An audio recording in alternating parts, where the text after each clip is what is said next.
Cette semaine, les journaux de notre pays se sont plus intéressés à la participation du Niger à l'exposition universelle Dubaï 2021, la lutte contre la malversation financière ainsi que le renforcement de la cohésion sociale dans notre pays. Dans sa sortie de cette semaine, le Canard déchaîné numéro 28, page 2, titre « Le président Bazoum vante les potentialités culturelles et économiques du Niger ». Le président de la République participe depuis quelques jours à l'exposition universelle de Dubaï aux Émirats arabes unis. À cette occasion, le chef de l'État a prononcé une importante allocution dans laquelle il a fait une large promotion des potentialités culturelles et économiques ainsi que les avantages fiscaux favorisant un investissement des entreprises étrangères. Exposition universelle Dubaï 2021. Le Niger s'est affirmé en tant qu'espace de dynamique économique, scientifique et culturelle, nous apprend le journal La Flamme numéro 139 du 30 décembre 2021, page 3. Un peu plus clair, il dit à travers l'allocution qu'il a prononcée à cette occasion, son Excellence Mohamed Bazoum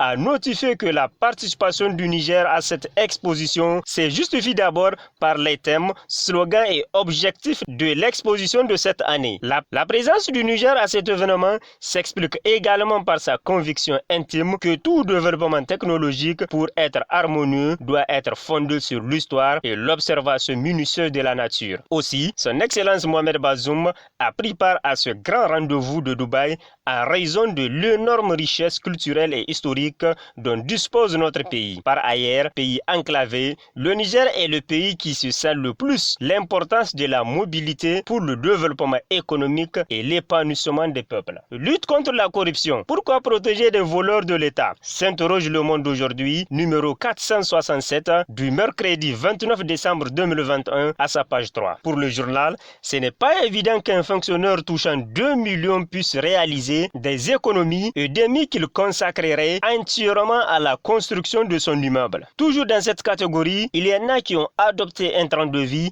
insultant dans un Niger où la pauvreté ambiante révolte. Le parc automobile de certains est rempli de véhicules dont le moins est à 20 millions. Comment un individu qui avait de la peine à gérer une moto peut-il s'offrir en quelques années des véhicules Hariban de plusieurs dizaines de millions de francs? De la femme aux enfants, chacun a sa petite voiture de luxe pour soulever la poussière et aveugler ce peuple qu'on a volé. À la limite, la Halcia doit agir très vite car le jour où le peuple spolié décidera d'une réparation de lui-même, la sanction sera tragique. Et pour ne pas en arriver là, la Halcia doit agir très vite pour que tout se passe dans la légalité. Dans la même idée, le hérisson numéro 295 lui titre « L'État rentre dans ses droits ». Selon le journal, une grande étape vient d'être franchie dans l'affaire dite MDN, ministère de la Défense nationale.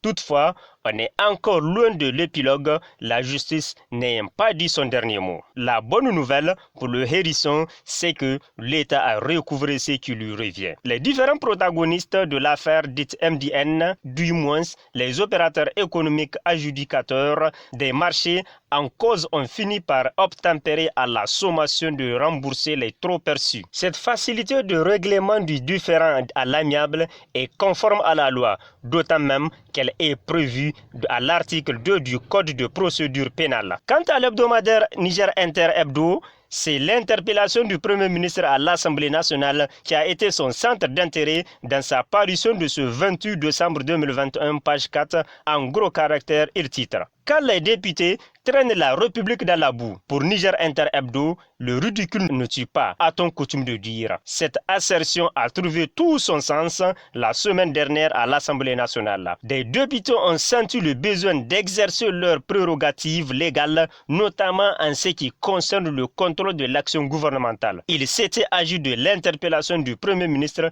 et des ministres en charge de la défense et de la sécurité. Pour un Niger adulte, c'est le titre de l'éditorial l'éditorial du journal gouvernemental Le Sahel Dimanche dans sa sortie de ce 31 décembre 2021. Pour Le Sahel Dimanche, aujourd'hui, c'est une démocratie mûre, apaisée que l'on voit s'installer dans le pays sous les magistères du président Mohamed Bazoum. Il faut espérer que c'est la fin de tous ces jeux politiques puérils que l'on avait observés et qui donnaient de notre démocratie l'image d'une course pour la conquête du pouvoir pour le pouvoir. On assiste aujourd'hui à la gestation d'un Niger mature, responsable, qui prend pleinement conscience des grands défis à relever et qui ne perd point son énergie dans des considérations de notre âge. L'avenir a montré que tous les partis politiques qui s'étaient trompés de lutte en basant leurs arguments sur les critères subjectivistes en faisant l'apologie de l'appartenance régionale ou ethnique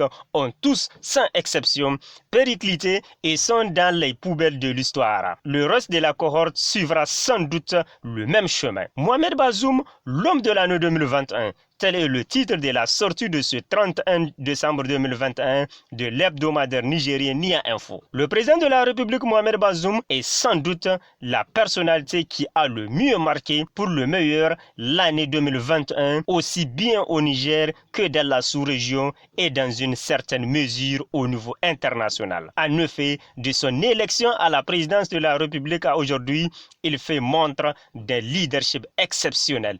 Il fait résolument face aux multiples défis auxquels notre pays est confronté. Il s'agit entre autres de l'insécurité, de la bonne gouvernance politique et économique, de l'éducation, de l'emploi des jeunes et de la pandémie de la COVID-19. Les actes qu'il pose lui ont valu le soutien d'une écrasante majorité des Nigériens, la majorité des Nigériens de toutes les audiences politiques, de toutes les couches sociales, malgré les attaques sordides particulièrement haineuses menées contre sa personne et sa candidature par des adversaires politiques aux abois. Plus l'on avance, plus l'on se rend compte que le président de la République Mohamed Bazoum reste droit dans ses bottes, nonobstant les intoxications par les soins d'éternels fugitifs et comploteurs chevronnés. Senou Oumarou appelle toutes les forces vives à l'union face à l'insécurité, nous apprend la roue de l'histoire numéro 1081 du 30 décembre 2021, page 5. Abordant dans le contexte national, Senou Oumarou de déplorer la situation sécuritaire qui est caractérisée ces derniers jours par des attaques terroristes qui endeuillent toute la nation nigérienne. Face à ces attaques répétitives, le président de l'Assemblée nationale d'exhorter les Nigériens à s'unir autour du président de la République. Mon souhait, j'allais dire le souhait de la représentation nationale, est que le président de la République appelle toutes les forces vives de ce pays à l'union sacrée pour résoudre cette crise qui menace jusqu'à l'existence de notre pays dans sa forme actuelle. Le Centre de renforcement des capacités du ministère des Finances, CRC/MF, est officiellement opérationnel. C'est le courrier qui nous fait savoir cela dans sa sortie du jeudi 30 décembre 2021, page 5. Le Centre de renforcement des capacités du ministère des Finances, nous dit le journal, a été créé par arrêté numéro 00/ministère des Finances CAB/SG du 17 novembre 2021 portant création, mission, organisation et modalités de fonctionnement du dit centre. Sa mission principale est de contribuer au renforcement des capacités des agents des finances dans les différents domaines d'intervention du ministère, tant au niveau central que régional. Le centre de renforcement de capacités du ministère des Finances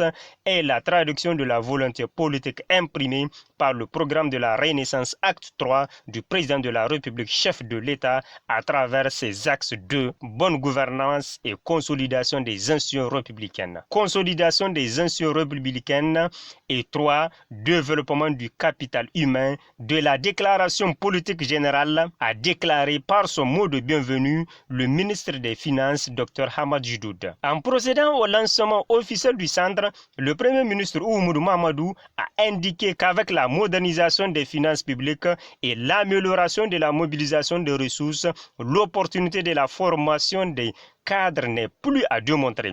En effet, la formation est la clé de réussite pour toute organisation car tout repose sur les ressources humaines de qualité. L'Indépendant Plus numéro 289 du 30 décembre 2021 s'est apaisanti sur la caravane de sensibilisation dans le département de Méaï et le titre. Déconstruire les mythes et préjugés. Dans cet article, le journal écrit: mobiliser les influenceurs, maires, préfets, services techniques, leaders des jeunes et des femmes, leaders coutumiers et religieux, artistes et journalistes du département de Méaï à travers une caravane de sensibilisation sur le préjugé et les présupposés en matière de natalité, taille de la famille, conjugalité. C'est l'objectif du consortium composé de Lafi Amatassa, chef de file, l'association des scouts du Niger, le comité des jeunes filles leaders et la convergence pour le développement durable dans le cadre du projet Jama Ajari. Terminons notre lecture de presse de cette semaine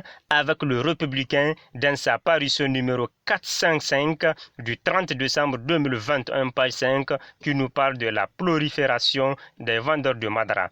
Le journal se demande quel paradoxe. En dépit de tous ces efforts que ne cessent de déployer nos FDS, notamment la police contre la consommation des stupéfiants, celle-ci ne fait que prendre de l'élan à telle enseigne que les dits phénomènes deviennent de plus inquiétants, non seulement pour les parents, mais aussi pour la société.